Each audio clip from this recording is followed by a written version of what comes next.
Hello guys, welcome back. તમારું બધાનું સ્વાગત છે આપણી YouTube ચેનલમાં અને આપણા ઓનલાઈન એજ્યુકેશનમાં. તો આપણે તમે બધા જાણો છો કે આપણે ફ્રેમ ધ ક્વેશ્ચન એ ગ્રામરમાં ખૂબ જ અગત્યનો ટોપિક શીખી રહ્યા છીએ અને એ ટોપિકમાં આજે આપણે શીખવાના છીએ WH ક્વેશ્ચન વર્ડ વેન. તો આપણે વેનની થોડીક બેઝિક ઇન્ફોર્મેશન, એની પ્રાથમિક માહિતી છે એ હું તમને આપી દઉં કે વેન છે એનો ઉપયોગ હંમેશા સમય જાણવા માટે થાય છે. કોઈ સમય વિશેનો પ્રશ્ન પૂછવા માટે વેનનો ઉપયોગ થાય છે અને એનું ગુજરાતી થાય છે ક્યારે. આપણે આ પ્રશ્ન અવારનવાર આપણા રોજિંદા જીવનમાં કોઈકને પૂછતા હોઈએ છીએ. આપણે ઘણી વખત એવું પૂછતા હોઈએ છીએ કે તમે ક્યારે જવાના છો, તમે ક્યારે આ વસ્તુ લઈ આવ્યા, તમે ક્યારે આનો ઉપયોગ કર્યો હતો. તો આ ક્યારે શબ્દ છે એ આપણે ડે ટુ ડે લાઈફમાં યુઝ કરતો શબ્દ છે અને એ પ્રશ્ન WH ક્વેશ્ચન વર્ડ જે છે એની વિશે આપણને સમય વિશે માહિતી મળે છે. તો ચાલો સ્ટાર્ટ કરીએ આજનું ફ્રેમ ધ ક્વેશ્ચન. એમાં જોવાના છીએ વેન અને એનું જેનું ગુજરાતી થાય છે ક્યારે. તો મિત્રો સૌથી પહેલા આપણે એનું ફંક્શન જોઈએ. ફંક્શન એટલે શું થાય તો કે કાર્ય. તો અહીંયા જે આપેલું છે એ શું છે એનું ફંક્શન, કે વેન WH જે વર્ડ છે એ કઈ રીતે કાર્ય કરે છે. દરેકને કંઈક ને કંઈક ફંક્શન હોય છે, બરાબર. તો વેન છે એમાં શું છે, when is used to ask questions about dates, day end time. કે જેનું ગુજરાતી આપણે એવું કરી શકીએ કે વેન એ એવો WH ક્વેશ્ચન વર્ડ છે જે ડેટ્સ એટલે કે તારીખ, દિવસ અને સમય વિશે પ્રશ્ન પૂછવા માટે વપરાય છે. અને આપણે જો ગુજરાતીમાં જોવું હોય તો આપણે એમ કહી શકીએ કે સમય અંગે માહિતી મેળવવા વેન શબ્દનો ઉપયોગ થાય છે. કે આપણે વેનનો ઉપયોગ ક્યારે કરી શકીએ તો કે આપણે જ્યારે કોઈ સમય વિશે માહિતી મેળવીએ છીએ, આપણે ટાઈમ જાણવો છે તો એની માટે આપણે વેનનો ઉપયોગ કરીએ છીએ. ફોર એક્ઝામ્પલ છે એટલે કે વેન થી પ્રશ્ન કઈ રીતે પૂછાય અને એ પ્રશ્ન પૂછીએ તો આપણને શું શું જવાબ મળી શકે, શેની વિશે જવાબ મળી શકે, એવા આપણને અહીંયા બે એક્ઝામ્પલ આપેલા છે. ફોર એક્ઝામ્પલ જોઈએ. પહેલો પ્રશ્ન છે when will you come, કે તમે ક્યારે આવવાના છો. તો જ્યારે એવો તમને પ્રશ્ન પૂછવામાં આવશે કે તમે ક્યારે આવવાના છો તો તમે શું કહેશો કે તમે તમારા આવવાનો ટાઈમ આપશો. કે ભાઈ I will come on Sunday, I will come on 5 October, I will come on next Sunday. કે તમે એવા જવાબ આપવાનો છો કે હું આવતા રવિવારે આવવાનો છું, હું 5 તારીખે આવવાનો છું. ટૂંકમાં તમે જે કંઈ પણ જવાબ આપશો એ શેને અનુદીન આપશો તમે તો કે એ સમયને આધારે તમે આપશો. કે તમે કંઈક ને કંઈક સમય જણાવશો તમારા પ્રશ્નનો. તો તમે સમય ક્યારે જણાવો છો કે જ્યારે તમને પ્રશ્ન વેન થી પૂછવામાં આવ્યો છે ત્યારે તમે સમય જણાવો છો. એવી જ રીતે બીજો એક્ઝામ્પલ જોઈએ આપણે. When will you go to Mumbai? હમણાં તો આપણે નથી જવાનું કારણ કે પેન્ડેમિક ચાલે છે, પરંતુ એવો પ્રશ્ન આપણને પૂછવામાં આવે કે when will you go to Mumbai, કે તમે મુંબઈ ક્યારે જવાના છો. તો આપણે શું કહેશું, જશું એક વખત, ક્યારેક જશું. આપણે એવો જવાબ આપણે આપીએ છીએ પણ ખરેખર એનો જવાબ એવી રીતે આપવાનો ન હોય. એનો જવાબ આપણે when થી પૂછાયેલો પ્રશ્ન છે એટલે આપણે એને ચોક્કસ સમય દેવો પડે. તો સમય આપીએ તો એ સમયમાં આપણે એવી રીતે એને જણાવી શકીએ ભાઈ કે હું 2022 માં મુંબઈ જવાનો છું. I will go to Mumbai in 2022, કે હું 2022 માં મુંબઈ જઈશ. અથવા તો તમે એમ કહો કે નેક્સ્ટ મંથ, કે આવતા મહિને હું મુંબઈ જઈશ. કદાચ એવું જરૂરી કામ આવી ગયું તો જવું પડે, બરાબર. એટલે આપણો ઇન્ટેન્શન શું છે કે જ્યારે આપણને પ્રશ્ન વેન થી પૂછવામાં આવે છે ત્યારે આપણે એને હંમેશા જવાબમાં શું દઈએ છીએ, ટાઈમ એટલે કે સમય. કે જ્યારે સમય વિશેની માહિતી આપણે મેળવવી હોય કે કોઈકની પાસેથી માંગવી હોય તો આપણે WH ક્વેશ્ચન વર્ડ તરીકે શેનો ઉપયોગ કરીએ છીએ, વેન નો ઉપયોગ આપણે કરીએ છીએ. ઓકે મિત્રો, તો હવે આપણે આનું ફંક્શન જોયું કે ઈ ભાઈ કઈ રીતે વેન છે એ કાર્ય કરે છે, બરાબર. તો હવે આપણે જોઈએ કે એના જે ફોર્મેશન છે એટલે કે એની જે વાક્ય રચનાઓ છે એ કેટલી છે અને એને કઈ કઈ રીતે ફોર્મ કરી શકાય છે એની વિશે હવે આપણે માહિતી મેળવીએ.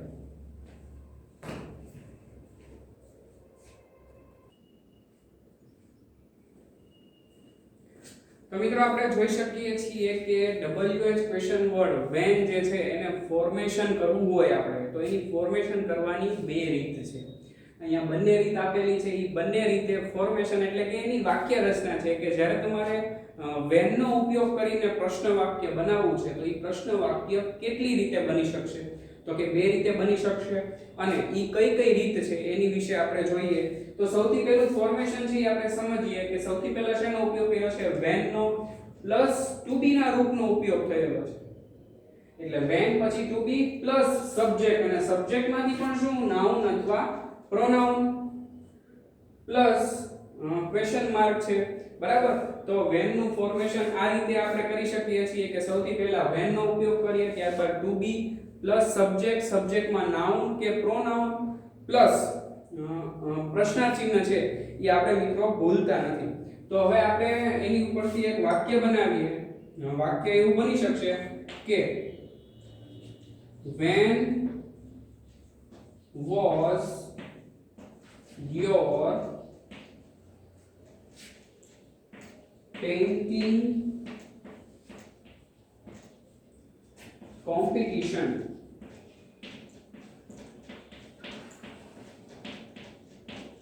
છેલ્લે પ્રશ્નાર્થ ચિહ્ન. તો આપણે વાક્ય રચના ના આધારે આપણે વાક્ય બનાવ્યું. હવે વાક્યના આધારે વાક્ય રચના સમજીએ તો સૌથી પહેલા when નો ઉપયોગ કર્યો ત્યારબાદ અહીંયા was છે એ શું છે to be નું રૂપ છે ચાલુ ભૂતકાળનું. ત્યારબાદ your છે એ શું છે પ્રોનાઉન છે અને પેઇન્ટિંગ કોમ્પિટિશન એ શું છે વધારાના શબ્દો છે બરાબર. તો when was your painting competition આપણે મિત્રો યાદ એ રાખીએ છીએ કે when પછી હંમેશા ટુ બી નું રૂપ અથવા તો સહાયકારક ક્રિયાપદનો ઉપયોગ થાય છે. ત્યાર પછીનું બીજું ફોર્મેશન છે when plus auxiliary verb plus subject સબ્જેક્ટમાં noun pronoun plus main verb plus question mark. જો મિત્રો હવે તમને યાદ હોય તો આપણે અગાઉનો વિડિયો લેક્ચર જે જોયો એમાં મેં તમને એવું સમજાવ્યું હતું કે કોઈ પણ WH ક્વેશ્ચન વર્ડ છે એનું ફોર્મેશન બે રીતે તો બનતું જ હોય. એક એવું હોય કે એમાં માત્ર ટુ બી ના રૂપ કે ઓક્સિલરી વર્બ નો ઉપયોગ થયો હોય અને બીજું ફોર્મેશન એવું હોય કે જેમાં બંનેનો ઉપયોગ થયો હોય ટુ બી ના રૂપનો પ્લસ મેઇન વર્બ નો અથવા તો auxiliary verb plus main verb. આવી રીતે ફોર્મેશન કોઈ પણ WH ક્વેશ્ચન વર્ડ હોય એનું બનતું હોય છે. તો અહીંયા પણ એવું જ થયું છે. આપણે જોઈએ કે અહીંયા ટુ બી નું રૂપ છે તો અહીંયા મેઇન વર્બ નથી આપેલું અને અહીંયા જો ઓક્સિલરી વર્બ અને મેઇન વર્બ બંને આપેલું છે. એટલે એ તો આપણે ખાસ યાદ રાખવાનું જ છે કે ફોર્મેશન બે રીતે તો બનતું જ હોય. એકમાં માત્ર ટુ બી નું રૂપ આપેલું હોય અને એક છે એમાં ટુ બી નું રૂપ કે ઓક્સિલરી વર્બ અને પ્લસ મેઇન વર્બ છે ઈ આપેલું હોય બરાબર. તો હવે આપણે આનો પ્રશ્ન વાક્ય બનાવીએ. સૌથી પહેલા શું લખીશું when ત્યાર પછી છે ઓક્સિલરી વર્બ તરીકે આપણે are લઈએ. when are you going to Kedarnath.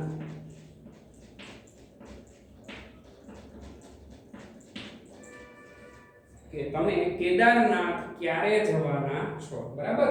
તો પ્રશ્ન આપણે ફરી વખત જોઈએ કે when છે તો સૌથી પહેલા આપણે WH વર્ડ when નો ઉપયોગ કર્યો ત્યારબાદ ઓક્સિલરી વર્બ તરીકે are નો ઉપયોગ કર્યો સબ્જેક્ટ તરીકે you પ્લસ મેઇન વર્બ છે એ શું છે going અને ટુ કેદારનાથ એ શું છે આપણો અધર વર્ડ એટલે કે વધારાનો શબ્દ. તો આ રીતે મિત્રો આપણે પ્રશ્ન વાક્ય છે ઈ બનાવી શકીએ છીએ. આપણે ફરી વખત જોઈ લઈએ કે when + to be + subject into bracket noun or pronoun plus question mark. એવી જ રીતે બીજી ફોર્મેશન છે when + auxiliary verb + subject into bracket noun or pronoun plus main verb. તો આ બે ફોર્મેશનના આધારે આપણે વાક્યો છે એ બનાવી શકીએ છીએ. તો હવે મિત્રો આપણે એ જોઈએ કે આ જે ફોર્મેશન છે એ તો આપણે જોયું કે એ આપણું એક પાર્ટ છે આના ફંક્શનનો અને ફોર્મેશનનો. હવે આપણે એ જોવાના છીએ કે આપણને પરીક્ષામાં એટલે કે એક્ઝામમાં જે રીતે પ્રશ્નો પૂછાય છે એ પ્રશ્નોના જવાબ આપણે કઈ રીતે લખવાના છે. જેવી રીતે અગાઉના WH ક્વેશ્ચન વર્ડમાં આપણે લખ્યા છે એવી જ રીતે આપણે લખવાના છીએ. પરંતુ ક્યાં ચેન્જીસ થાય છે એ ચેન્જીસ વિશે હવે આપણે અભ્યાસ કરીએ.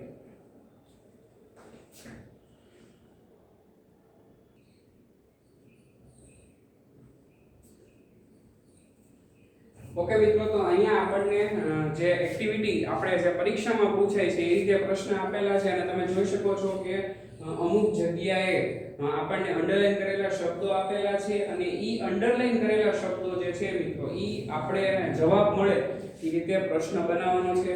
અને તમે બીજી એક વાત પણ નોટિસ કરો કે અહીંયા જેટલા પણ શબ્દોમાં અંડરલાઈન આપેલી છે ઈ બધા શબ્દો શું સૂચવે છે તો કે સમય સૂચવે છે. બરાબર, અહીંયા આપેલું છે 9 વાગે, અહીંયા સાંજે, સોમવારે અને અહીંયા તારીખ આપેલી છે 5 જાન્યુઆરી 1916. તો આપણને આવી રીતે જુદા જુદા સમય છે એ પૂછી શકાય છે પરીક્ષામાં અને એના આપણે પ્રશ્નો કઈ રીતે બનાવવાના છે એ આપણે હવે જોઈએ.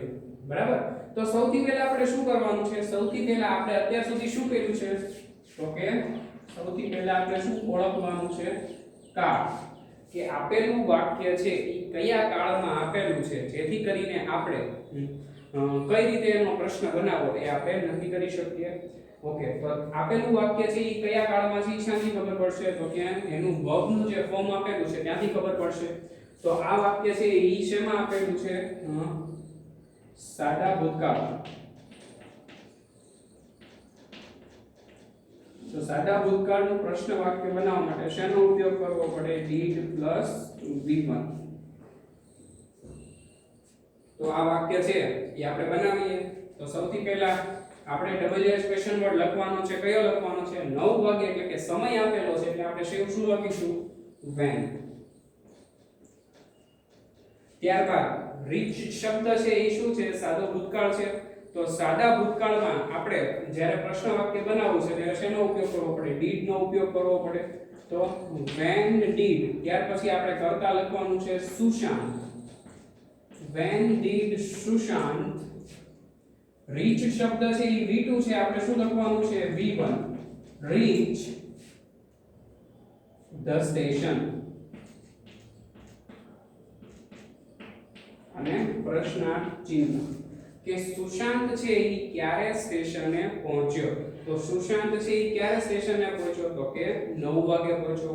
બરાબર, ફરી એક વખત આપણે પ્રશ્ન વાક્ય જોઈ લઈએ. સૌથી પહેલા when નો ઉપયોગ કર્યો છે. when નો ઉપયોગ કર્યો છે, ત્યારબાદ did શબ્દ આપેલો છે. did શું કામ લખ્યું છે? કારણ કે અહીંયા આપણને v2 નું ફોર્મ આપેલું છે. ત્યારબાદ કર્તા, ત્યારબાદ આપણે રીચ શબ્દ છે બરાબર એ v2 છે અને અહીંયા v1 માં લખ્યો છે. અહીંયા v1 માં શું કામ લખ્યો છે તો કે અહીંયા did નો ઉપયોગ આગળ થઈ ગયો છે. બરાબર, અને ત્યાર પછી છે the station જે આપણું ઓબ્જેક્ટ છે. તો આવી રીતે પ્રશ્ન બનાવીએ તો આપણને જવાબમાં શું મળે કે સુશાંત 9 વાગે સ્ટેશને પહોંચ્યો હતો. બરાબર, ત્યાર પછીનો પ્રશ્ન છે the doctor met Nana in the evening. કે ડોક્ટર છે એ નાનાને સાંજના સમયે મળ્યા હતા. હવે અહીંયા તમે જુઓ તો મેટ આપેલું છે. મીટ હોત તો એ વર્તમાન કાળ થાય, પણ મેટ છે એટલે શું છે? સાદો ભૂતકાળ. બરાબર, તો અગેન આપણે પ્રશ્ન વાક્ય બનાવીશું. તો સૌથી પહેલા શું લખીશું? when. ત્યારબાદ શું લખવાનું છે? did. when did પછી આપણે કર્તા તરીકે અહીંયા the doctor. when did the doctor meet Nana. અને પ્રશ્ન ચિહ્ન કે ડોક્ટર નાનાને ક્યારે મળ્યા હતા.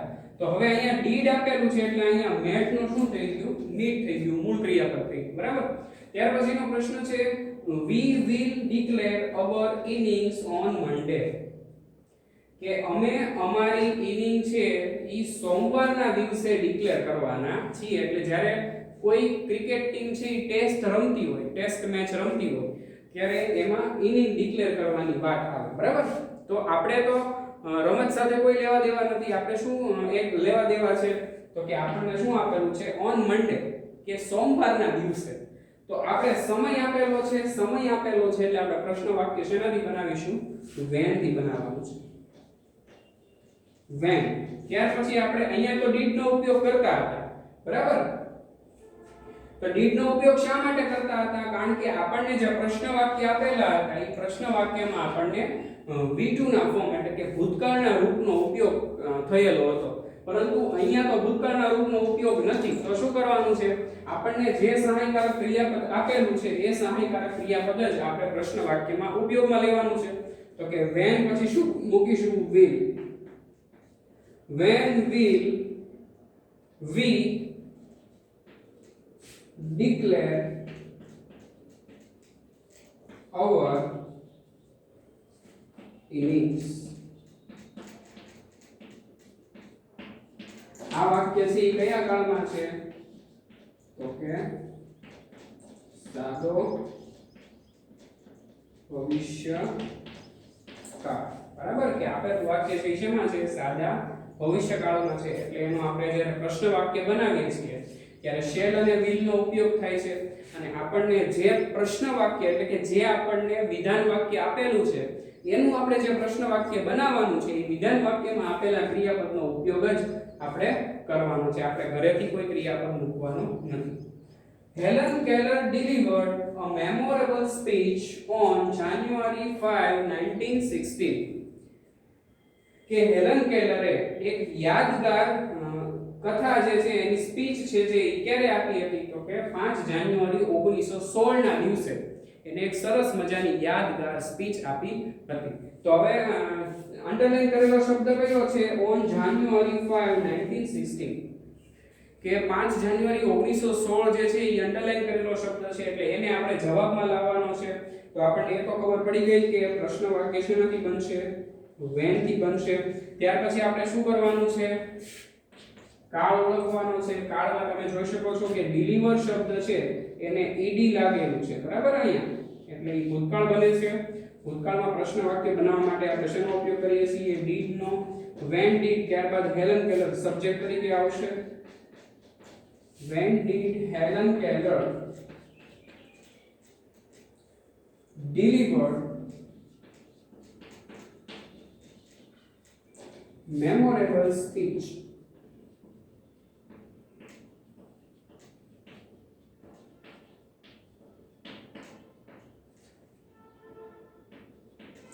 કે હેલન કેલરે યાદગાર સ્પીચ ક્યારે આપી હતી? તો હેલન કેલરે યાદગાર સ્પીચ ક્યારે આપી હતી? તો કે 5 જાન્યુઆરી 1916. તો મિત્રો આ પ્રશ્નો when ના જે છે એ ખૂબ જ સરળ છે અને ખૂબ જ સરળ રીતે બને છે. આપણે માત્ર જે યાદ રાખવાનું છે એ શું છે? તો કે પ્રશ્ન બનાવીએ ત્યારે કાળ યાદ રાખવાનો છે. ત્યારબાદ એના સહાયકારક ક્રિયાપદો અને ક્રિયાપદમાં થતા ફેરફાર યાદ રાખવાના છે. અને છેલ્લે પ્રશ્નાર્થ ચિહ્ન યાદ રાખવાનું છે. મિત્રો ઘણી વખત એવું બનતું હોય છે કે આપેલા ઓપ્શન છે, ફોર એક્ઝામ્પલ કે તમને 4 ઓપ્શન આપેલા છે એમાંથી A અને C ઓપ્શન છે એમાં માત્ર ક્વેશ્ચન માર્કનો ડિફરન્સ છે.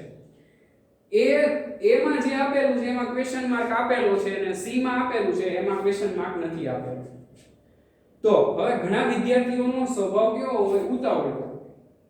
એટલે એ લોકો શું કરતા હોય કે સૌથી પહેલા ઓપ્શન નંબર A જોવે, B જોવે અને પછી C જોવે. તો C જોવે એમાં એક એક શબ્દ જે છે એ ઉપરના ઓપ્શન A સાથે કમ્પેર કરતા જાય કે આમાં વેન આપેલું છે, આમાં વેન આપેલું છે, અહીં ડીડ આપેલું છે, અહીં ડીડ આપેલું છે, અહીં કમ આપેલું છે, અહીં કમ આપેલું છે. એવી રીતે આખો પ્રશ્ન જોઈ લે. આખો પ્રશ્ન જોયા પછી છેલ્લે આપણને આપેલો ક્વેશ્ચન માર્ક છે એ દેખાય નહીં. જો તમે ક્વેશ્ચન માર્ક વગરનું ઓપ્શન સિલેક્ટ કરો છો તો આખો પ્રશ્ન શબ્દશ સાચો હોવા છતાં એ આપણો જવાબ છે એ કેવો પડે છે? ખોટો પડે છે. તો એની માટે થઈને આપણે જ્યારે એના પ્રશ્નના ઓપ્શન જોતા હોઈએ ત્યારે એ ખાસ યાદ રાખવાનું કે આપણાથી નાની અમથી પણ ભૂલ ન થવી જોઈએ. જો આપણી નાની ભૂલ પણ થઈ ગઈ તો પણ આપણો 1 માર્ક જતો રહેશે. અને આવી રીતે એક માર્ક બધેથી જતા રહેશે તો છેલ્લે પછી આપણો જે ટાર્ગેટ છે એ અચીવ થશે નહીં. બરાબર? એટલે તમે જ્યારે ઓપ્શન સિલેક્ટ કરો છો ત્યારે તમારે એ ખાસ યાદ રાખવાનું છે કે પ્રશ્નાર્થ ચિહ્ન વગરનો ઓપ્શન તમારાથી સિલેક્ટ થઈ જાય નહીં. કારણ કે આપણે પ્રશ્ન બનાવવાનો છે. જો છેલ્લે પ્રશ્નાર્થ ચિહ્ન જ નહીં હોય તો એ પ્રશ્ન થોડો સાચો હશે. તો એ પ્રશ્ન કહી જ નહીં શકે. એટલા માટે આપણે પ્રશ્ન પૂછતા હોય ત્યારે છેલ્લે પ્રશ્નાર્થ ચિહ્નનો ઉપયોગ કરીએ છીએ જેથી કરીને આપણે વાંચતી વખતે પણ ખબર પડે કે અહીંયા ભાઈએ પ્રશ્ન પૂછેલો છે. નહીતર તો એવું થઈ જાય કે આપણે કોઈની સાથે વાતચીત કરતા હોય ને આપણે કહી દઈએ કે તમે ક્યારે જવાના છો ને આમ ને આમ ને આમ ને, પણ પ્રશ્ન પૂછ્યો હોય એવું લાગે નહીં, બરાબર. એટલે પ્રશ્ન જે છે એ આપણે જ્યારે બનાવીએ છીએ ત્યારે પ્રશ્નાર્થ ચિહ્ન છે એની જે અગત્યની ભૂમિકા છે એ આપણે ભૂલતા નથી. સો ઓકે ગાઈઝ, આજના વિડિયો લેક્ચરમાં આપણે અહીંયા સુધી રાખીએ છીએ. Stay safe, stay home and B happy. Thank you.